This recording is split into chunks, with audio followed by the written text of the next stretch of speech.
Hi everyone, my name is Sam. I teach at Balboa and Burton High School, and this is my teaching philosophy. I became a teacher because I hope to inspire and be inspired by bright young minds who are finding their identity through a world of hurdles. As a teacher, I want to be authentic, understanding, and compassionate with my students to show that our class is a safe place.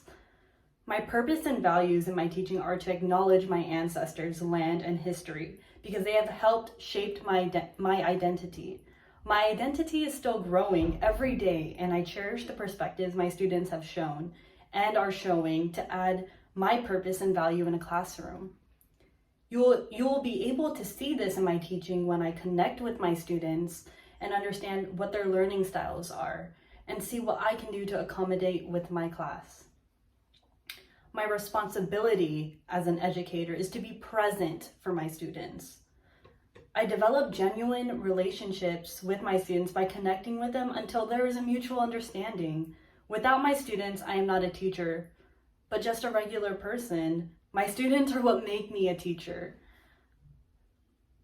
I develop genuine relationships with my colleagues by collaborating and elevating ideas that can benefit all students. Communication is key when hearing other perspectives and will not work if one does not listen.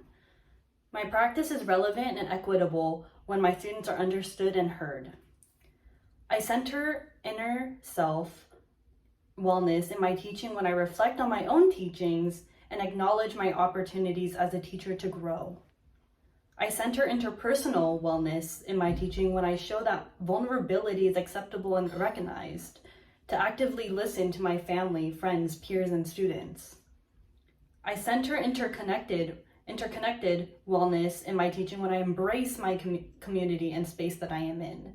I recognize that my relationships, experiences, and environment affect my well-being. My classroom is radical because my students are not ignored but recognized for who they are and encouraged for who they will be.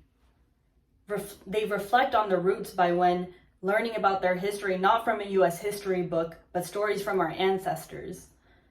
They analyze and critique systems of oppression by unlearning the Eurocentric values and purposes that have been taught all throughout their educational journey, and determine their lives by embracing their decisions and knowing their purpose is acknowledged and heard. Thank you.